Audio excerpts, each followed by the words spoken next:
আমার রবের পক্ষ থেকে ঘোষণা প্রদান করে দেই, বান্দা তুমি যদি পরিপূর্ণভাবে তওবা করতে পারো, গুনাহ থেকে আমি আল্লাহর কাছে মুক্তি চাইতে পারো রে গোলাম, আমি রবের পক্ষ থেকে ঘোষণা প্রদান করে দিলাম, তুবু ইলাল্লাহি জামিআ আইয়ুহাল মুমিনুন লাআল্লাকুম তুফলিহুন। এরে মুমিন আল্লাহর বান্দাদের দলেরা, আমার রবের পক্ষ থেকে ঘোষণা প্রদান করে দেই, বান্দা খাঁটি দিলে তোমার জীবনটাকে তওবার ভিতরে ঢুকায় ফেলো। গুনাহ করেছো, গুনাহ নিয়ে আমি মালিকের কাছে উপস্থিত হইয়া নিজের গুনাহ সমূহকে মোছার চেষ্টা করো। আমি আল্লাহ ঘোষণা প্রদান করে দিলাম, লাআল্লাকুম তুফলিহুন, তোমার জন্য সফলতার রাস্তা আমি আল্লাহ রেখে দিলাম। সফলতার রাস্তা শুধুমাত্র একটার মধ্যেই সীমাবদ্ধ রাখবো না, আমি আল্লাহ তোমার জন্য দুনিয়াতেও সফলতার রাস্তা রাখবো, আখিরাতেও সফলতার রাস্তা রাখবো। দুনিয়ার জমিনের সফলতার রাস্তা কি হতে পারে রে গোলাম? আমার নবী বলেন, বান্দা যখন পরিপূর্ণভাবে তওবাকারীদের গুণে গুণান্বিত হয়ে যাবে, আমার মালিক তার জন্য দুনিয়ার সফলতার রাস্তা রাখবে। বান্দা আল্লাহর কাছে যা চাইবে তা আল্লাহর কুদরতি হাত থেকে পেয়ে যাবে। সুবহানাল্লাহ। দুনিয়ার সফলতার রাস্তা বান্দা আল্লাহর কাছ থেকে চাইবে তো আল্লাহ তাকে দিয়ে দিবে। সুবহানাল্লাহ। যেমন হযরত মূসা আলাইহিস সালাতু ওয়াস সালামের নিকটে একজন উম্মত আগমন করে বলতেছেন, ও পয়গম্বর মূসা, আপনি তো কালিমুল্লাহ, আমার রবের পক্ষ থেকে আপনাকে কথা বলার যোগ্যতা দান করা হয়েছে, রবের সাথে আপনি কথাও বলেন। দেখেন না, মাস কি মাস পর্যন্ত গোটা গোত্রের মানুষ কষ্টের পর কষ্ট করতেছে, আপনি কি আপনার রবকে একটু জিজ্ঞাসা করতে পারেন না, আপনার রব কেন আমাদের জন্য বৃষ্টি দেয় না? মূসা নবী আবার ধ্যানে মগ্ন হয়ে যায়, আমার রবের দরবারে বলে, আল্লাহ, আমার উম্মতেরা বৃষ্টি চায়, কিভাবে বৃষ্টির ফাইসালা হবে একটু বলে দেন। আমার রবের পক্ষ থেকে এবার ঘোষণা প্রদান করে দে রে মূসা, তোমার উম্মতেরা যদি আমি রবের কাছ থেকে পরিপূর্ণভাবে বৃষ্টি চাই, সবাইকে নিয়ে ঐক্যবদ্ধভাবে একটা ময়দানে উপস্থিত হয়ে যাও। জীবনে যারা যত গুনাহ করেছে সমস্ত গুনাহ নিয়ে যেন আমি মালিকের কাছে ইস্তেগফার করি, তওবা করি, তাদের জীবনটাকে যেন ক্ষমার মাধ্যমে সুসজ্জিত করে, যদি এইভাবে তাদের জীবনটাকে পরিপূর্ণভাবে আমি আল্লাহর সামনে উপস্থাপন করতে পারি, তাদের তওবার ওসিলা দিয়া আমি আল্লাহ তাদের জন্য বৃষ্টির ফায়সালা করে দিব। সুবহানাল্লাহ। এবার মূসা নবী সমস্ত উম্মতের সামনে উপস্থিত হয়ে যায়। ও সমস্ত উম্মতের দল, রবের পক্ষ থেকে ঘোষণা প্রদান করে দেয়, তোমরা যদি রবের কাছ থেকে পরিপূর্ণভাবে বৃষ্টি চাও, এই মুহূর্তে নিজেদেরকে পরিপূর্ণভাবে গুনাহমুক্ত বানাও। চলো ময়দানের মধ্যে আমরা সবাই মিলে ঐক্যবদ্ধভাবে চলে যাই। মূসা নবীর নির্দেশ পাইয়া সমস্ত উম্মতেরা পাগলের মতো উপস্থিত হয়ে গেল। সবাই মিলে আমার রবের দরবারে চোখের পানি ছেড়ে দিয়া কান্না করতেছে। এবার আল্লাহর দরবারে মূসা নবী বলে, আল্লাহ, দিন কি দিন এইভাবে আপনার সম্মুখে তওবা করতেছে আমার উম্মতেরা, গুনাহ থেকে মুক্তি চাইতেছে রে আল্লাহ, তারপরে আপনার দরবার থেকে কেন বৃষ্টি আগমন করে না রে মালিক? আমার আল্লাহ বলে, মূসা, আমি আল্লাহ শুধুমাত্র একজন গুনাহগার উম্মতের কারণে এই মুহূর্তে বৃষ্টি দেই না। মূসা নবী বলে, কে হতে পারে? বলে, ওই ব্যক্তিটা জিনা করেছে, অন্যায় করেছে, কিন্তু তার জিনা নিয়ে আমি মালিকের দরবারে অনুশোচনা প্রকাশ করে নাই। ওই ব্যক্তিটা অপরাধ করেছে, গুনাহ করেছে, গুনাহ নিয়ে আমি মালিকের সম্মুখে আগমন করে নাই। আমি রবের দরবারে তার জিনার ব্যাপারে প্রায়শ্চিত্ততা অনুভব করে নাই, তার জিনার ব্যাপারে আমি মালিকের সামনে উপস্থাপন করেন, আল্লাহ আমি জিনা করেছি, আপনি আমাকে মাফ করে দিন, ওই ব্যক্তিটা অনুশোচনা প্রকাশ করে না, তার কারণে আমি আল্লাহ বৃষ্টি দেই না। মুসা নবী আবার সমস্ত উম্মতের সম্মুখে ঘোষণা দেয়া দেই, চেহারাটা লাল বর্ণের হয়ে গেল, চোখটাও যেন হলুদ বর্ণের হয়ে গেল। উম্মতের দিকে তাকায় তাকায় বলতেছে, রে উম্মতের দল, তোমাদের মধ্য থেকে কোন জিনাকারী ব্যক্তি ময়দানের মধ্যে আছি, এই মুহূর্তে ময়দান থেকে বের হয়ে যাও, তোমার কারণে আমার রব বৃষ্টি দিচ্ছে না, বৃষ্টি দিচ্ছে না। রে মুমিন, দুনিয়াতে কেউ যদি অপরাধ করে, গুনাহ করে, জিনা করে, ওই জিনার ব্যাপারে যিনি করে তিনি ছাড়া অন্য কেউ জানে না, কথা কোন ঠিক কিনা? আমার রব দেখেন, আর পাশাপাশি যিনি অপরাধ করে তিনি শুধুমাত্র জানেন, এছাড়া অন্য কেউ তো আর জানতে পারে না। আপনারা বলেন তো দেখি, যেই ব্যক্তি জিনা করছে ওই ব্যক্তি নিজেরটা নিজে জানে কি জানে না? ওই ব্যক্তির মন তো এই মুহূর্তে ধারণা করতেছে আমাকেই তো মুসা নবী ডাকতেছে যে আমি চলে যাব। এবার যদি হাজার হাজার মানুষের সম্মুখ থেকে বের হয়ে যায়, সমস্ত মানুষেরা আমাকে জিনাকারী জিনাকারী বলে ডাকবে, আমি তো এটা কখনো বরদাস্ত করতে পারবো না। এখানে আমার সন্তান আছে, আমার বিবি আছে, আমার আত্মীয় স্বজন কত মানুষ আছে। এবার আমার মালিকের মহাব্বতের গোলামটা পাগলের মতো সেজদায় পড়ে গেল, ডেকে ডেকে বলেন, আল্লাহ আমার মতো অপরাধী এই দুনিয়াতে কেউ হতে পারে না রে আল্লাহ, আমি যে জিনা করেছি এটা আমি ছাড়া আপনি ছাড়া কেউ জানে না। ওগো মালিক, আপনি যদি আমারে মাফ না করি, আমার যাওয়ার মতো কোনো পথ নাই, যাওয়ার মতো কোনো রাস্তা নাই রে আল্লাহ। আমার রবের দরবারে চোখের পানি ছেড়ে দিয়া কাদের গোলাম, আমার আল্লাহ সাথে সাথে বৃষ্টির ফেরেশতাকে ঘোষণা প্রদান করে দেয়, এরে বৃষ্টির ফেরেশতা আর দেরি করিও না, আর দেরি করিও না। আমার মহাব্বতের যে গোলামটা খাঁটি দিলে আমি আল্লাহর নিকটে আজকে তওবা করেছি, তার তওবার ওয়াসিলা দিয়া আমি আল্লাহ তার সামনে সফলতার রাস্তাটা এখনই দেখায় দিব। যাও যাও, বৃষ্টি নিয়ে যেতে থাকো। মুসা নবী হঠাৎ করে তাকায় দেখি জিনাকারী ময়দান থেকে বের না হওয়ার পরেও বৃষ্টি চলে আসলো। ডেকে ডেকে বলেন, আল্লাহ ব্যাপারটা কি বুঝতে পারি নাই, আপনি না বললেন বৃষ্টি দিবেন না, আবার হঠাৎ করে কেন বৃষ্টি চলে আসলো? আমার মালিকের পক্ষ থেকে আবার ঘোষণা প্রদান করে দে, এরে মুসা তোমার যে মহাব্বতের উম্মতটা রয়েছে সে আমি রবের দরবারে গোপনে গোপনে সেজদায় পড়ে কাঁদল।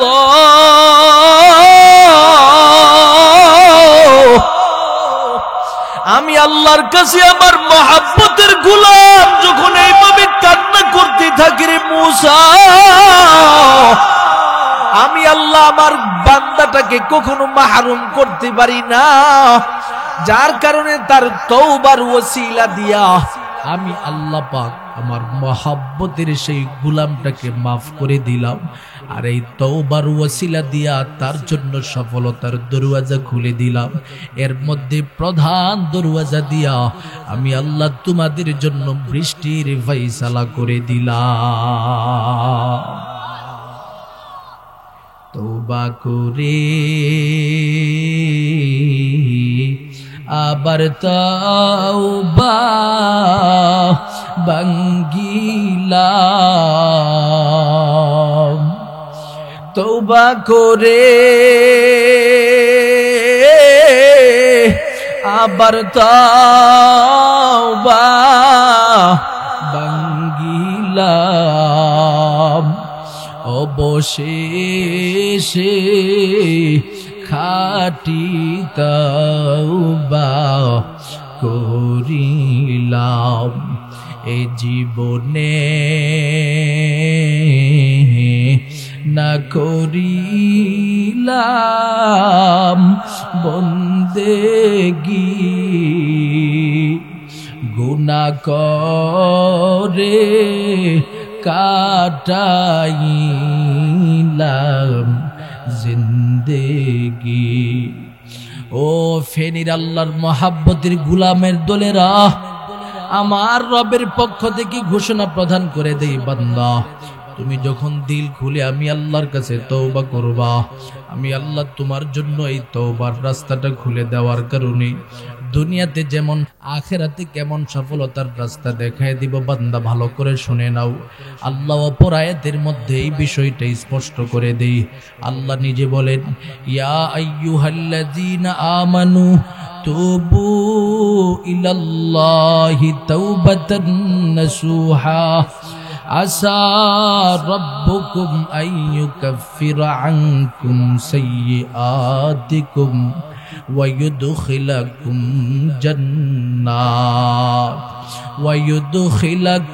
جنات تجري من تحتها الأنهار। আমার রবের পক্ষ থেকে ফেনীর মুসলমানের সামনে বলে দে, ওরে আমার মহাব্বতের গোলামের দল, খাঁটি দিলে তুমি আমি রবের নিকটে তওবা করো। যদি ইখলাসের সাথে আমি রবের নিকটে তওবা করতে পারো, আমি রবের পক্ষ থেকে তোমার সম্মুখে ঘোষণা প্রদান করে দিলাম রে বান্দা, আসা রাব্বুকুম আইয়ুকাফিরা আনকুম সাইয়্যাতিকুম, তোমাদের প্রভু তোমার জীবনের যত গুনাহ খাতা আছে সবকিছু মুছে দিবে। শুধু মোছার মধ্যেই সীমাবদ্ধ থাকবে না, ওয়ায়ুদখিলাকুম জান্নাতিন তাজরি মিন তাহতিহাল আনহার, তোমার প্রভু তোমার জন্য জান্নাত নামক নিয়ামতটাকে নির্ধারণ করে রাখবি।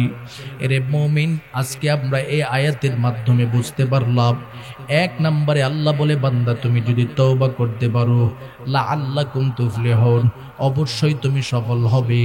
দুনিয়ার সফলতার রাস্তা খুঁজে পাইলাম, আমার মালিক আমার কথা শুনবে, আমার কথার ভিত্তিতে সবকিছু করবে। তওবা যদি করি আমার মালিকের কাছে আমি যা চাইবো তা পাবো, দুনিয়াতে পাবো। আর আখিরাতের রাস্তার ব্যাপারে আমার আল্লাহ সফলতার রাস্তা দেখায় দেই, বান্দা তুমি যদি খাঁটি দিলে আমি আল্লাহর কাছে তওবা করতে পারো, আমি আল্লাহ তোমার গুনাহ মুছে দিয়া জান্নাতি মুমিনের কাফেলার ভিতরে ঢুকাইয়া দিব। ও ফেনীর আল্লাহর মহাব্বতের গোলামের দল, আমার রবের পক্ষ থেকে ঘোষণা দেই, বান্দা আর কত গুনাহ নিয়ে দূরে যাইবা, দূরে যাইবা। বান্দা তুমি সুদ খাইছো, আর তুমি নিজেকে সুদের কাতারে নামটাকে লিপিবদ্ধ করায়ও না রে গোলাম। দক্ষিণ গথুমা এলাকার মধ্যে কত আল্লাহর মহাব্বতের বান্দা রয়েছে, নিজেকে গুনাহ করাতে করাতে দিলটাকে এমন ভাবে মরিচিকা ফালায় দিছি। সুদের গুনাহ, মাদক সেবন করার গুনাহ, বিভিন্ন মানুষদের উপরে অত্যাচারের গুনাহ, বিভিন্ন মানুষদেরকে আঘাত করার গুনাহ, নামাজ না পড়ার গুনাহ, একের পরে গুনাহ নিয়ে বান্দা নিজের জীবনটাকে এইভাবে শেষ করে ফেলতেছে। এরে বান্দা, আজকে তো আমরা জানি না সুদ কি পরিমাণের অপরাধ। আজকে মানুষ এই অপরাধ থেকে নিজেকে দূরে সরাই না, সুদের ব্যাপারে না জানা থাকার কারণে। সুদ এমন অপরাধ, আমার রবের পক্ষ থেকে ঘোষণা প্রদান করে দেই, দুনিয়াতে কোনো বান্দা যদি সুদ ভক্ষণ করে, আমি আল্লাহ নিজে ঘোষণা দিলাম, সেজন্য বিহারবিম মিনাল্লাহি ওয়া রাসূলিহি, আমি আল্লাহ এবং আমার রাসূলের সাথে যুদ্ধ ঘোষণা করে দিল। শুধু তার মধ্যেই সীমাবদ্ধ নয়, আমার নবী রহমতে আলম নবী ঘোষণা দেই, বান্দা তুমি যদি সুদের লেনদেনের মাধ্যমে জীবনটাকে তুমি সাজাও, মৌলিকভাবে দুনিয়াতে তুমি কিন্তু সুদ খাইতেছ না, বরং তোমার মায়ের সাথে তুমি জিনা করতেছো। নাউজুবিল্লাহ বলো। দুনিয়াতে এমন কোন সন্তান আছে যে তার মায়ের সাথে সে জিনা করবে? এমন সন্তান আছে? আমার নবী বলছেন, তুমি যদি সুদ খাও তাহলে তোমার আমলনামার মধ্যে মায়ের সাথে জিনা করার সমস্ত গুনাহ লিপিবদ্ধ হয়ে যাবে। হাসরের ময়দানে এই গুনাহসমূহ প্রতিটা মানুষ তোমার সম্মুখে দেখবে। এই চিন্তাটাও যদি আমার মস্তিষ্কের মধ্যে ঢুকায়, তারপরে তো আমি মুমিন বান্দা হিসেবে কখনো সুদ গ্রহণ করতে পারি না। কথা কোন ঠিক কিনা? অথচ আজকে সুদের টাকা লেনদেন প্রতিটা ঘরে ঘরে ঢুকে গেছে। কথা কোন ঠিক নেই? আপনাদের দক্ষিণ গতুমা এলাকায় মনে হয় কোনো সুদখোর নাই? নাই? আছে? দক্ষিণ গুতুমা এলাকায় যেমন সুদখোর আছে, আমাদের বিবাড়িয়া এলাকার মধ্যেও সুদখোরের অভাব নাই, কুমিল্লাতেও সুদখোরের অভাব নাই, ঢাকায় সুদখোরের অভাব নাই, গাজীপুরে সুদখোরের অভাব নাই। দুনিয়াতে আপনি যেখানে যাবেন সেখানে এখন সুদখোর বৃদ্ধি পাচ্ছে। এরে মুমিন, আমার নবী ঘোষণা প্রদান করে দেই, কিয়ামতের আগে সুদের বিষয়টা প্রতিটা ঘরে ঘরে ঢুকে যাবে। মানুষ সুদকে সুদ হিসাবে মনে করবে না, ইন্টারেস্ট হিসাবে তারা বক্ষণ করবে। সুদের গুনাহ যে এটা বড় ধরনের একটা গুনাহ, কবিরা গুনাহ হইতেছে, এটা মানুষের নলেজের মধ্যে থাকবে না। এরে মুমিন, আজকে তো একটা মুহূর্তের জন্য চিন্তা করি না, একটু টেনশনও করি না। এই সুদ খেয়ে যদি আমি দুনিয়া থেকে বিদায় হয়ে যাই, আমি একজনের কাছে সুদের লেনদেন করলাম, ঠিক এই মুহূর্তে যদি আমার মরণটা চলে আসি, আমার মালিকের দরবারে আমি কি জবাব দিব? কত আল্লাহর মহাব্বতের গোলাম রয়েছে রে মুমিন, সুদের লেনদেন থাকা অবস্থায় দুনিয়া থেকে বিদায় হয়। গরিবদের কাছে 1 লক্ষ টাকা দিয়া প্রতি মাসে সেটা থেকে ইন্টারেস্ট হিসাবে গ্রহণ করে 1000 2000 করে, কোন জায়গায় 1500 টাকা করে প্রতি মাসে গ্রহণ করে, কোন জায়গায় 1 লক্ষ টাকার সুদ হিসাবে 500 টাকা গ্রহণ করে থাকি। এই ধারাবাহিকতা রক্ষা করতে করতে ব্যক্তিটা দুনিয়া থেকে বিদায় হয়ে যায়। আমার নবী বলেন, এরে মুমিন, তুমি যদি এই অবস্থায় দুনিয়া থেকে বিদায় হয়ে যাও, তোমার অবস্থাটা কি হবে একটু কি চিন্তা করেছো? কবরবাসীদের অন্তর্ভুক্ত যদি হয়ে যাও, তোমার হালাতটা কি হবে তুমি কি জানছো? ও দক্ষিণ গুতুমা এলাকার আল্লাহর মহাব্বতের গোলামের দল, দুনিয়াতে যত মানুষ আছে সবাই কিন্তু মরতে হবে, মরণ থেকে পালানোর কোনো পথ নাই। কথা কোন ঠিক কিনা? একদিন এই দামি শরীর থাকবে না রেহাই, মাটির শরীর মাটির সাথে মিশবে যে ধুলাই। কিসের বাড়ি কিসের ঘর কিসের জমিদারি, একদিন মোদের যাইতে হবে কবরের বাড়ি। ভোগবিলাসের বাড়ি গাড়ি পরে রবে সব, কবরেতে থাকবে শুধু আল্লাহ মোদের রব। কবরেতে সওয়াল করবেন দুজন ফেরেশতা, জবাব দিলে কবর হবে শ্রেষ্ঠ বাগিচা। আল্লাহর রহমতে যদি জান্নাত পেয়ে যায়, আল্লাহ মোদের দেখা দিবেন স্বয়ং চেহারায়। একটা জবান বন্ধ রাখবেন না, জবানটা খুলে বলুন আল্লাহু আকবার। আরো জোরে আওয়াজ দিয়া বলুন আল্লাহু আকবার। এরে মুমিন, আল্লাহর গোলামের দল, কবরবাসীদের অন্তর্ভুক্ত হতে হবে, মরতে হবে, মরণ থেকে পালানোর কোনো পথ নাই। আল্লাহ পাক সতর্ক বাণী দিয়ে দেয়, আইনা মা তাকুনু ইউদরিকুমুল মাউত ওয়ালাউ কুনতুম ফি বুরুজিম মুশাইয়াদা। মরণ থেকে যতই পালাও, মরণ তোমায় লইবে ঘিরি। যদিও সুদূর আকাশ পানে লোকাও সে তাই লাগিয়ে সিঁড়ি। এ দুনিয়া মিশে বলে ভাই শুধু আশার খেলা ঘর, চোখ বুঝিলে দেখবি রে মন, কে আপনার কে বাবর। কোথা থেকে আগমন, কোথায় যেতে হবে রে, কে আনিল কি কারণে জানা নাই ভবেতে। নদীর পার ভাঙে ও পার ঘরে, এই তো নদীর খেলা। সকাল বেলার ধনীর তুই, ফকির সন্ধ্যা বেলা। নদী পথে নৌকা চালাও ওরে মাঝি ভাই, বেলা ডুবার আগে আমি ওপার উড়তে চাই। ডুবে গেলে বেলারে আর উঠে নাও, ভেঙ্গে গেলে মেলারে আর জমে না। ও দক্ষিণ গুতুমা এলাকার আল্লাহর মহাব্বতের গোলামের দল, আজকে যে সুন্দর সাজানো গুছানো মেলা, আমার সন্তান, আমার আত্মীয় স্বজন, আমার ফ্যামিলি সবাই আমার সাথে আছে রে গোলাপ। যখন আমার চক্ষুটা বন্ধ হয়ে যাবে, আমি সুদ খাই আমার সন্তানদের জন্য যা কিছু করে দিয়া গেলাম সব কিছু ধ্বংস হয়ে যাবে। আমি সুদ খায়া অপরাধমূলক কার্যসমূহ করে যে সমস্ত মালামাল তাদের জন্য জমা করে দিয়া গেলাম, আমার এই সন্তান আমার সাথে থাকবে না, আমার বিবি আমার সাথে থাকবে না। সুন্দর সংসারটা আমার চক্ষুটা বন্ধ হয়ে যাওয়ার সাথে সাথে বড় হয়ে যাবে। ইমাম সাহেবের কাছে উপস্থিত হয়ে যাবে, ইমাম সাহেব হুজুর, আব্দুর রহমান নামক আল্লাহর মহাব্বতের গোলামটা দুনিয়া থেকে বিদায় হয়ে গেছে। ইমাম সাহেব এবার মানুষের কাছে খবর দিবে মাইকের মাধ্যমে, হাজার হাজার মানুষ আগমন করবে। আপনি যে সুদখোর ছিলেন, আপনি যে ঘুষখোর ছিলেন, আপনি যে অপরাধ করতেন, আপনি যে মাদক সেবন করতেন, এই সব বিষয় মানুষের নলেজের মধ্যে সবার আগে চলে আসবে। হায়রে, সে আব্দুর রহমান কি দুনিয়া থেকে বিদায় হয়ে গেল? যে আব্দুর রহমান ওই তো অমুক বাড়িতে 1 লক্ষ টাকা সুদ লাগায় গেছে, তুমুক বাড়িতে 2 লক্ষ টাকা সুদ লাগায় দিয়া গেল, অমুক গরিবের কাছ থেকে সুদের টাকা লেনদেন করতেছে, ওই আব্দুর রহমান কি দুনিয়া থেকে বিদায় হয়ে গেল?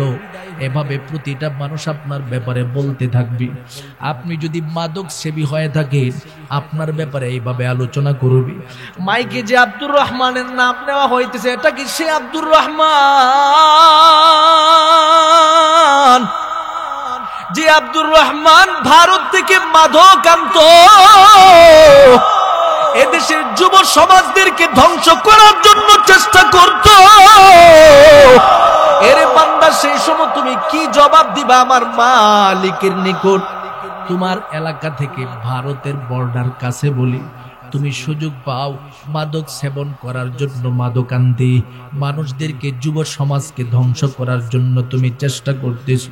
এরে যুবক, তুমি যদি মাদক সেবী হিসাবে মানুষের কাছে পরিচিত হয়ে যাও, মাদক বিক্রিকারী হিসাবে পরিচিত হয়ে যাও, মাদক পাচারকারী হিসাবে পরিচিত হয়ে যাও, মসজিদের মাইকে যখন আজানটা হয়ে যাবে, তোমার ব্যাপারে মৃত্যুর এলান হয়ে যাবে, তখন তোমাকে মানুষ কি বলে ডাকতে থাকবে? মাদক সেবী, মাদক পাচারকারী, মাদক আনা নেওয়াকারী, মাদক ব্যবসায়ী বলে ডাকবে, সুদখোর বলে ডাকবে। এই সময় আমার মালিকের কাছে তুমি কি জবাব দিবারে আল্লাহর মহাব্বতের গোলাম? একটু কি চিন্তা করে দেখো না? এই জন্য আমার রব ঘোষণা প্রদান করে দেই, বান্দা, ইয়া আইয়ুহাল্লাযীনা আমানুত্তাকুল্লাহ ওয়া কুনু মা'আস সাদিকিন। এর ঈমানদার বান্দা, মুত্তাকি হয়ে যাও, তাকওয়াওয়ালা হয়ে যাও। কুনু মা'আস সাদিকিন, যারা সত্যের পথে আছে, নেককার বান্দা আছে, তাদের পথ অন্বেষণ করো। যারা প্রতিটা মুহূর্তে গুনাহ নিয়ে আমার রবের দরবারে মাফ চাই, ক্ষমা চাই, চোখের পানি ফলায়া ফলায়া আমার রবের কাছে তার অপরাধ সমূহ উপস্থাপন করি, এই জাতীয় মানুষদের সান্নিধ্য অন্বেষণ করো। তাহলে দেখবা মাদকের প্রতি তোমার আর নজর যাবে না, সুদের প্রতি নজর যাবে না।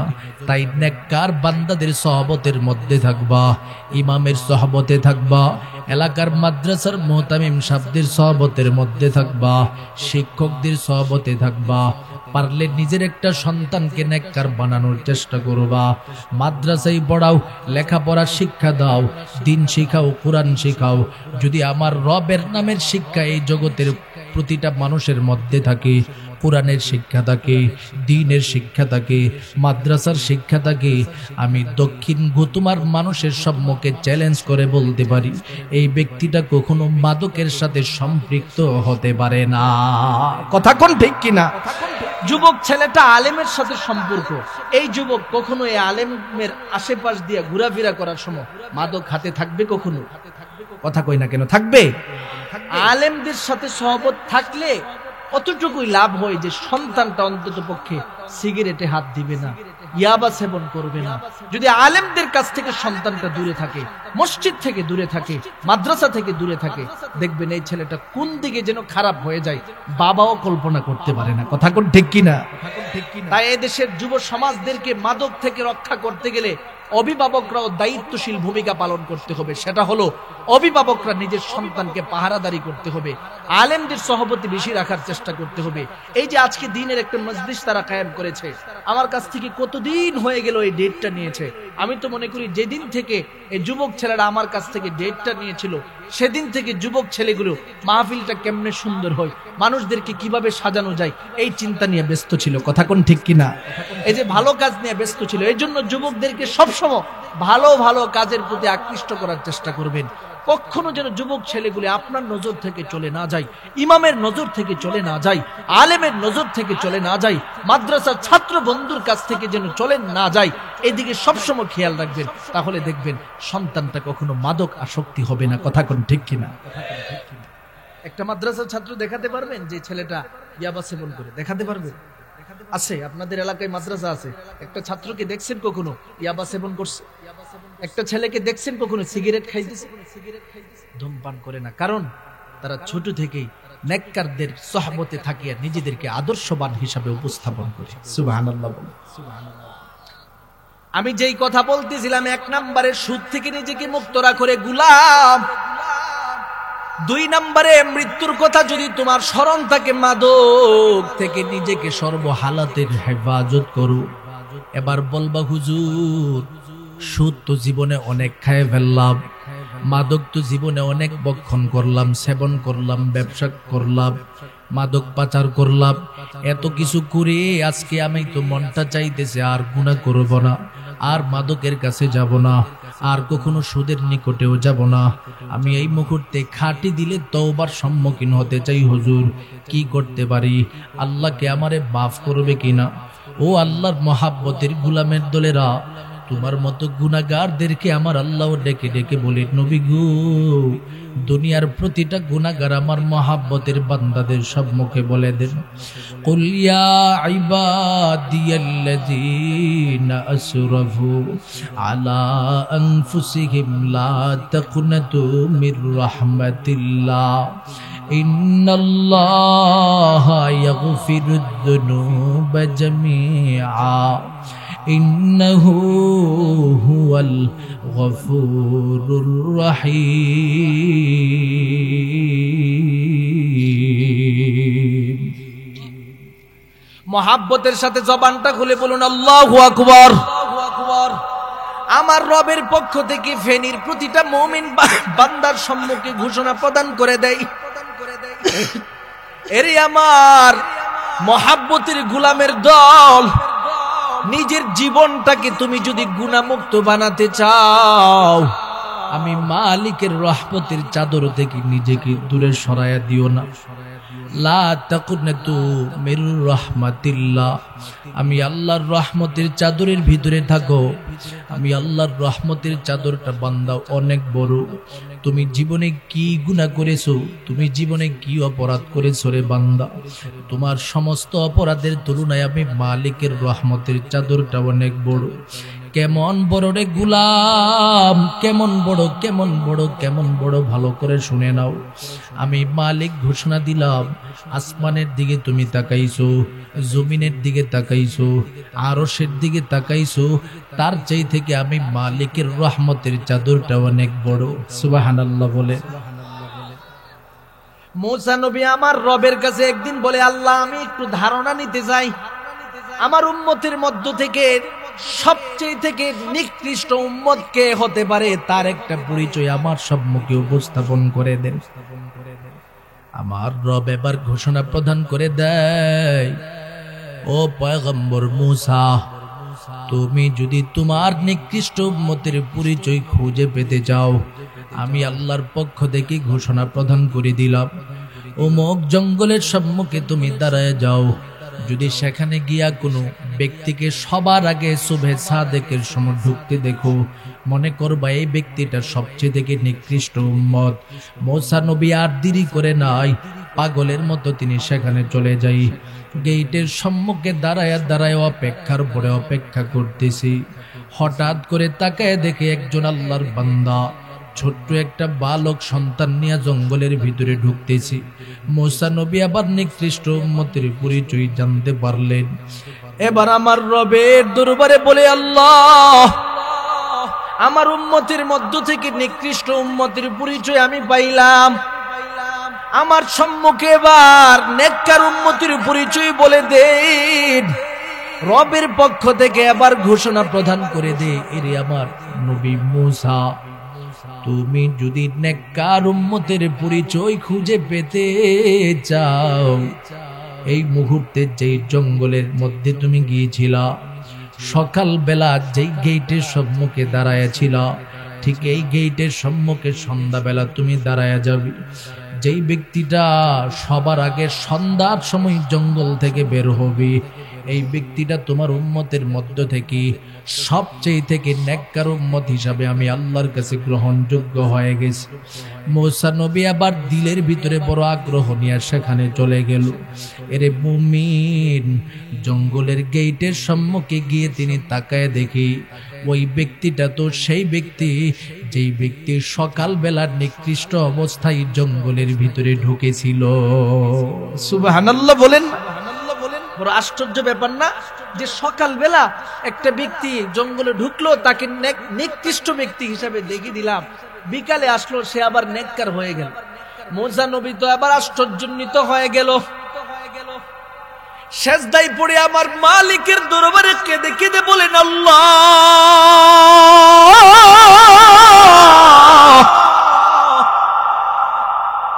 বড় কুদরতের খেলার মধ্যে পড়ে গেলাম রে মালিক। আপনি না সকালবেলা আমার সম্মুখে পরিচয় করায় দিয়েছেন ওই ব্যক্তিটা হলো নিকৃষ্ট ব্যক্তি, অথচ বিকাল বেলা সেই ব্যক্তিটা হয়ে গেল নেককার বান্দাদের অন্তর্ভুক্ত। ও পয়গম্বর মূসা, তুমি আমি রবের খেলা বুঝবা না? মূসা নবী বলে, আল্লাহ একটু জানতে চাই এটা কেমনে হলো। এবার মূসা নবীর সম্মুখে আমার রবের পক্ষ থেকে ঘোষণা প্রদান করে দে, ও মূসা, তাহলে তুমি আমি রবের পক্ষ থেকে ভালো করে শুনে নাও। যেই ব্যক্তিটা জঙ্গলের ভিতরে প্রথমে ঢুকলো, তার সন্তান জঙ্গলে হাঁটতে হাঁটতে জঙ্গলের কোনো কিনারা খুঁজে পাই নাই। এবার সন্তান বাবারে জিজ্ঞাসা করে বলে, ও আমার মহাব্বতের বাবা, এই জঙ্গলের চেয়ে থেকে পৃথিবী থেকে আর কোনো কিছু বড় হতে পারে না। বাবা বলে, অবশ্যই সন্তান, জঙ্গলের চেয়ে থেকে এই পৃথিবীতে আরো অনেক কিছু মালিকের সৃষ্টি বড় আছে, সেটা হলো আমার মালিকের সৃষ্টি সাগর। সন্তান বলে, বাবা গো, সাগরের চেয়ে থেকে বড় কে কিছুই হতে পারে না। বাবা বলে, অবশ্যই সাগরের চেয়ে থেকে আমার মালিকের আসমানটা বড়। এবার সন্তান ডেকে ডেকে বলেন, বাবা, আসমানের চেয়ে থেকে কি আমার মালিকের কুদরতি নজরের সম্মুখে আর কোনো কিছু বড় হতে পারে না? বাবা এবার ডেকে ডেকে বলে, সন্তান, আসমানের চেয়ে থেকে আমার মালিকের আরশটা অনেক বড়। আমার মালিকের আরশের চেয়ে থেকে বড় কি হতে পারে বাবা? এবার বাবার চোখ থেকে জর্জর করে পানি ছিঁড়ে দেয়, কান্না ভরা কণ্ঠ নিয়ে সন্তানের দিকে তাকায় তাকায় বলে, সন্তান রে, তোমার বাবার সম্মুখে তুমি দাঁড়ায় আছো, আসমানের পরিচয় পাইলা। তোমার বাবার সম্মুখে সৃষ্টির মধ্যে সবচেয়ে থেকে বড় জিনিসের পরিচয় পাইলা। আর একটা জিনিস সবচেয়ে থেকে বড় আছে, সেটা হলো তোমার বাবার জীবনের গুনাহ। এরে সন্তান, তোমার বাবা জীবনে যেই পরিমাণে গুনাহ করল, সমস্ত গুনাহকে যদি একত্রিত করা হয়, আমার মালিকের সমস্ত সৃষ্টি জগতের চেয়ে থেকে বড় হয়ে যাবে। সন্তান এবার বাবার দিকে তাকায় তাকায় বলে, বাবা গো, আপনার গুনার চেয়ে থেকে কি আমার মালিকের কুদরতি নজরের সামনে কিছুই বড় হতে পারে না?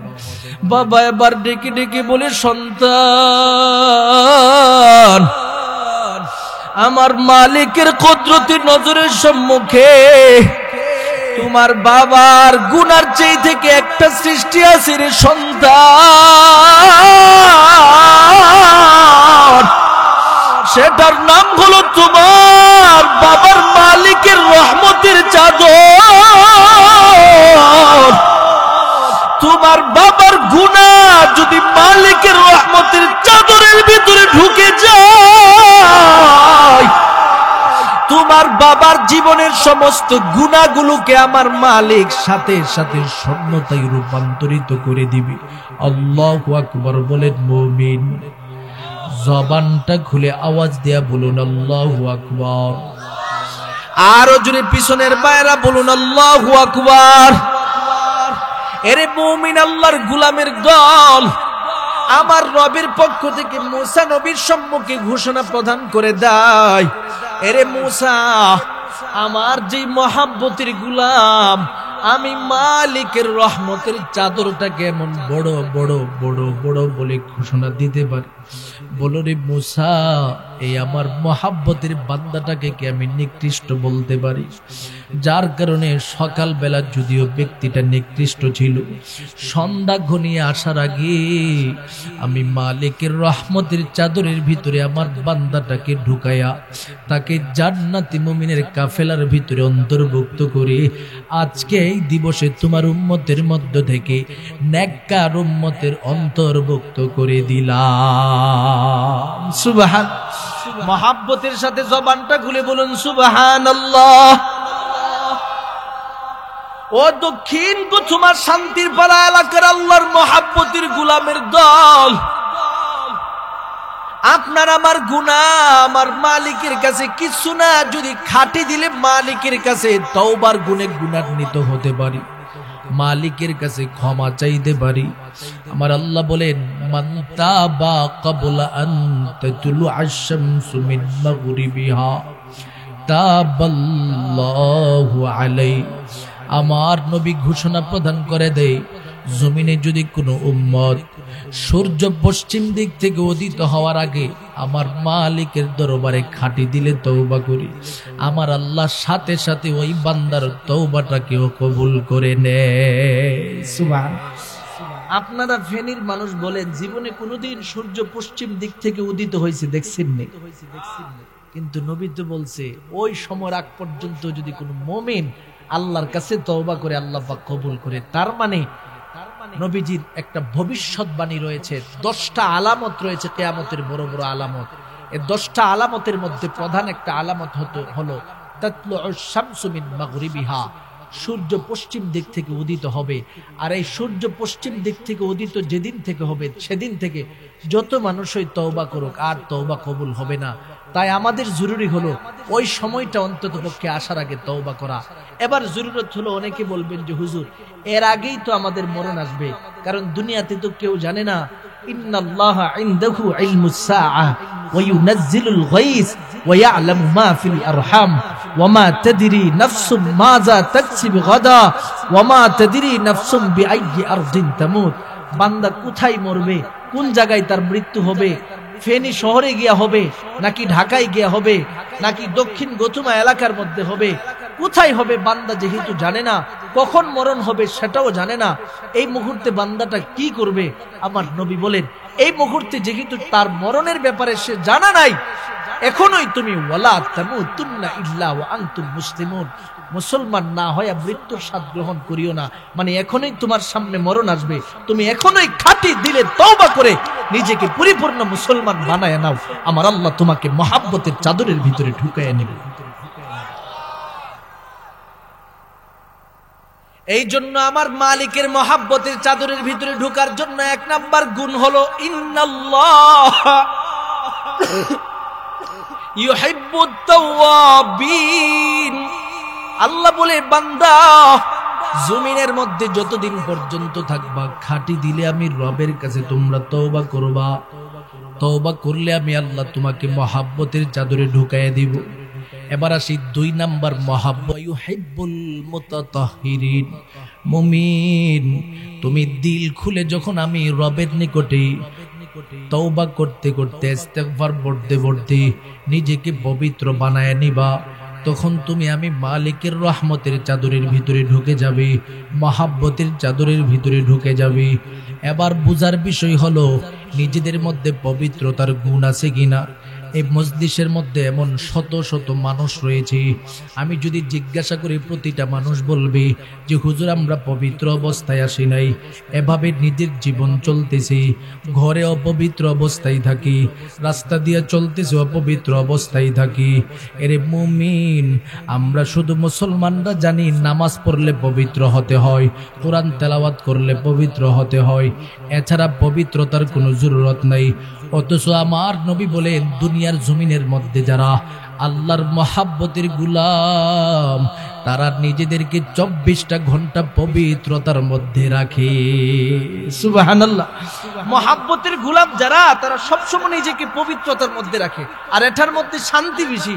আর নবী ঘোষণা দিয়েছেন যদি কোনো মুমিন বান্দা নিজেকে সবসময় পবিত্রতার মধ্যে রাখে, মালাকুল মউত যখন তাকে জান কবজ করতে আসবে জান্নাতের কামরাটা তার সামনে উপস্থাপন করে দিবে। জান্নাতের কামরাটা উপস্থাপন করা।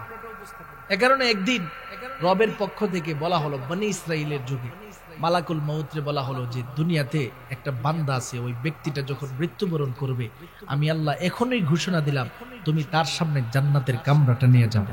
সুবহানাল্লাহ। মালাকুল মউত সিদ্ধান্ত নিল এমন ব্যক্তি আছে দুনিয়াতে যে ব্যক্তিটার ব্যাপারে আল্লাহ জান্নাতের কামরা নেওয়ার ঘোষণা আগেই অগ্রিম বলে দিছে, আমি একটু যাই। এবার দুনিয়াতে পরীক্ষা করার জন্য মালাকুল মউত মানব আকৃতিতে আগমন করেছিল গোলাম। পিছন দিক থেকে সেই ব্যক্তিটাকে ডাকতেছে আর বলতেছে, এরে আল্লাহর মহাব্বতের বান্দা একটু তুমি দাঁড়াও। রাস্তার মধ্যে তিনি দাঁড়ালেন। মালাকুল মউত এবার পিছনে পিছনে যেতে যেতে তার সামনে উপস্থিত হয়ে যায়। বলে, তুমি কি আমাকে চেনো? বলে, না, আমি তো আপনাকে কখনো দেখি নাই। বলে, এবার শুনে নাও, আমি তোমার সামনে মালাকুল মউত হিসাবে আগমন করেছি। এবার তো ব্যক্তিটা বড় পাগলের মতো হয়ে যায়, কারণ মালাকুল মউতের পরিচয় দিয়া দিছে। আর তো মনে হয় দুনিয়াতে থাকা যাবে না। কি করব, সুযোগ আছে? আর মালাকুল মউত যদি আসে আর সুযোগ পাওয়া যাবে? আর সুযোগ পাওয়া যাবে না। এবার ব্যক্তিটা মালাকুল মউতের সম্মুখে বলতে শুরু করে দেয়, ও ভাই মালাকুল মউত, আমি নিশ্চিত হয়ে গেলাম তুমি আমাকে জান কবজ করার জন্য আগমন করেছো। এরে ভাই, তুমি আমার কাঁধের দিকে তাকায় দেখো, একটা রুমাল রয়েছে। এর রুমালটা আমি সব সময় আমার কাঁধের মধ্যে রাখি, যেন আমার মালিকের কুদরতি কদমে আমি সঠিক সময় সেজদা দিতে পারি। এরে ভাই, তুমি আমার শরীরের মধ্যে যদি পরীক্ষা করে দেখো, আমি বড় পবিত্র হালাতে থাকি। যখন বাড়ি থেকে বের হয় আমি কখনো অপবিত্র অবস্থায় বাড়ি থেকে বের হই না। আমার প্রতিটা মুহূর্ত পবিত্র অবস্থায় যাই। এরে ভাই, এই মুহূর্তে আপনার কাছে আমার পক্ষ থেকে অনুরোধ করতেছি, আপনি আমাকে 2টা মিনিট সুযোগ প্রদান করেন। আমি আমার মালিকের কুদরতি কদমের সম্মুখে একটু সেজদা দিয়া নেই। এর ভিতরে যদি আমার জানটা কবজ হয়ে যায়, আমি আমার মালিকের দরবারে সেজদারত অবস্থায় উঠতে পারবো। মালাকুল মউত এবার ডেকে ডেকে বলেন, রে আল্লাহর বান্দা, মূলত আমি তোমার জান কবজ করার জন্য আগমন করি নাই, পরীক্ষা করার জন্য তোমার সম্মুখে আমি আগমন করেছি। আমি জানছি তোমার জান যখন কবজ করার জন্য আসব, তোমার সামনে নাকি জান্নাতের কামরা নিয়ে আগমন করব। আজকে আমি বিশেষ করে বুঝতে পারলাম, যেই ব্যক্তি নিজেকে এইভাবে পবিত্র রাখতে পারে, যেই ব্যক্তি নিজেকে এইভাবে মৃত্যুর জন্য প্রস্তুত রাখতে পারে, রে আল্লাহর বান্দা, ওই ব্যক্তির সামনে জান্নাতের কামরা ছাড়া উপস্থিত হওয়া যাবে না। আমি তোমার সম্মুখে প্রতিশ্রুতি দিয়া গেলাম, যেভাবে নিজেকে সর্বহালাতে পবিত্র রাখো, ঠিক এই ভিত্তিতে যদি সারাটা জীবন নিজেকে চালাতে পারো, আমি মালাকুল মউত নিজে ঘোষণা দিলাম, আবার যখন ফাইনাল জান কবজ করার জন্য আগমন করব, তোমার সামনে খালি হাতে আগমন করব না, জান্নাতের কামরাটা নিয়ে স্বয়ং তোমার সম্মুখে উপস্থিত হয়ে যাব। সুবহানাল্লাহ, আল্লাহু আকবার বলেন মুসলমান। তাহলে পবিত্রতার গুণাগুণ জরুরত আছে না নাই? এ কারণে আল্লাহ বলেন, ইন্নাল্লাহা ইউহিব্বুত তাওয়াবিন ওয়া ইউহিব্বুল মুতাতাহহিরিন। মুমিন নিজেকে সবসময় পবিত্র রাখবা। ও দক্ষিণ গুতুমা এলাকার আল্লাহর মহাব্বতের গোলামের দলেরা, এই মুহূর্তে আমার মা বোনদের ব্যাপারে আমি কিছু নসিহত করে যাই পবিত্রতার উপরে। আমাকে আমার যুবক ভাইরা অনুরোধ করে বলেছে, হুজুর, এলাকার মা বোনেরা পর্দাশীল কিছু কিছু আছে, বেপর্দাশীল, তাদের ব্যাপারে একটু কথা বলবে। এরে মুমিন, ওরে আমার মহাব্বতের আল্লাহর বান্দি নারীরা শুনে নেন, দুনিয়াতে যদি একটা মহিলা নিজেকে পবিত্র রাখতে পারে, আল্লাহ বলে ওই মহাব্বতের বান্দিটাও আমি আল্লাহর কাছে মহাব্বতের পাত্র হয়ে যাবে, ভালোবাসার পাত্র হয়ে যাবে। একটা নারী ততক্ষণ পর্যন্ত নিজেকে পবিত্র রাখে যতক্ষণ অন্য কোনো পুরুষ তাকে দেখতে না পারে, বেগানা পুরুষের সামনে যাই না, গুনাহ থেকে নিজেকে রক্ষা করে, সর্বহালাতে সকল প্রকারের অশ্লীলতা থেকে যেই নারীটা নিজেকে রক্ষা করি। আজকে অনেক মা বোনেরা আমাদের কাছে দোয়া চাই, বলে হুজুর আপনার মতো একটা সন্তান যেন আমার হয়, একটু দোয়া করিয়েন। অমুক হুজুরের মতো যেন একটা সন্তান হয়, দোয়া করিয়েন। কত ফোন আমাদের মোবাইলে আসে আর বলে হুজুর একজন আল্লাহওয়ালা বুজুর্গের মতো যেন আমার সন্তানটা হয়, একটু দোয়া করিয়েন। ও দক্ষিণ গুথুমার এলাকার আল্লাহর মহাব্বতের বান্দিদের দলেরা, আপনারও তো মনে চায় আপনার একটা সন্তান নেককার হক, বুজুর্গ হক। কিভাবে আপনার সন্তানটা নেককার হবে? আমার নবী ঘোষণা দেই, একটা নারী যদি পরিপূর্ণভাবে নিজেকে পবিত্রতার মধ্যে রাখতে পারে, নিজেকে পর্দার মধ্যে রাখতে পারে, গুনাহমুক্ত হালাতে যদি পরিপূর্ণ নিজের জীবনটাকে সাজাতে পারে, ওই নারীর পক্ষ থেকে আল্লাহ পাক দুনিয়াতে এমন সন্তান দান করবে যেই সন্তানের চেহারার দিকে তাকায়া হাজার হাজার মানুষ মুসলমান হয়ে যায়। সুবহানাল্লাহ। যে সন্তানের চেহারার দিকে তাকায়া হাজার হাজার মানুষ মুসলমান হয়। যেমন মঈনুদ্দিন চিশতির নাম আমরা শুনছি কি শুনছি না? শুনছি। বড় বুজুর্গ, তিনি একদিন মার কাছে আসছে, আয়েশা বলতেছে, মা গো আমি রাস্তা দিয়ে যাই, আমার চেহারার দিকে তাকায়া তাকায়া শত শত হিন্দুরা মুসলমান হয়ে যায়। সুবহানাল্লাহ। মা এবার আশ্চর্যান্বিত হয়ে বলে, কি কো তোমার দিকে তাকায় মুসলমান হয়? বলে হ্যাঁ। এবার মায়ের দিকে তিনি তাকায় বলে, মা আমি আজকেও যখন বিকাল টাইমে বের হয়েছি, কয়েকজন হিন্দু আমার হাতে হাত রেখে মুসলমান হয়েছে। আমি জিজ্ঞাসা করলাম কেন? বলে আপনার চেহারার দিকে তাকাইলে কেন যেন পাগল হয়ে যায়। সুবহানাল্লাহ। এবার মা মুস্কি মুস্কি হাসি দিয়া বলে, সন্তান এটা তোমার কোনো পাওয়ার না রে সন্তান, এই যোগ্যতা হলো আমি মায়ের ক্রেডিট। সুবহানাল্লাহ বলেন। সন্তান এবার ডেকে ডেকে বলে, মা এই ক্রেডিট কিভাবে আপনার হয়ে গেল? এটা এই যোগ্যতা আপনার কিভাবে হয়ে গেল একটু বলেন না গো মা। মা এবার ডেকে ডেকে বলে, সন্তান দুনিয়াতে যখন তুমি ছিলা, দুনিয়াতে আগমন করার আগে যখন তুমি আমার পেটে চলে গেলা, তোমাকে আমি পেটে ধারণ করার পর থেকে নিয়ে জীবনে কখনো আমি বেগানা কোনো পুরুষকে দেখি নাই। 2 নম্বরে আমি জীবনে কখনো নিজেকে অশ্লীলতার সম্মুখীন করি নাই, গুনার সম্মুখীন করি নাই। প্রতিটা মুহূর্তে মুহূর্তে জিকিরের মাধ্যমে জীবন চালাইছি। এরে সন্তান শুধু তার মধ্যেই তো সীমাবদ্ধ নয়, যখন তুমি দুনিয়াতে আগমন করেছো আমার ঘরের মধ্যে কোনো প্রকারের গুনার আসবাবপত্র রাখি নাই, যার কারণে তুমি গুনার সম্মুখীন হবি, আমি মাও গুনার সম্মুখীন হব। শুধু তার মধ্যে সীমাবদ্ধ নয় রে সন্তান, আমি মা সবচেয়ে থেকে কষ্ট করে যেই কাজটা করেছিলাম তার নাম হলো আমি তুমি সন্তানকে একটা মুহূর্তের জন্য অপবিত্র অবস্থায় দুগ্ধ পান করাই নাই। যতদিন পর্যন্ত তুমি দুগ্ধ পান করেছো, আমি মা যতটুক পর্যন্ত পারছি চেষ্টা করেছি পবিত্র হালাতে দুগ্ধ পান করানোর জন্য। এর সন্তান শুধু তার মধ্যেই তো সীমাবদ্ধ নয়, একদিন রাতের বেলা তুমি প্রস্রাব করে আমি মাকে অপবিত্র করে দিয়েছিল রে সন্তান। আমি মা তোমার হঠাৎ করে কান্নার আওয়াজ শুনতে পাই, কান্নার আওয়াজটা শুনিয়া সিদ্ধান্ত নিলাম তোমাকে এখন তো আমি দুগ্ধ পান করাতে হবে, না হয়তো তোমার কান্না একটা মুহূর্তের জন্য বন্ধ হবে না রে সন্তান।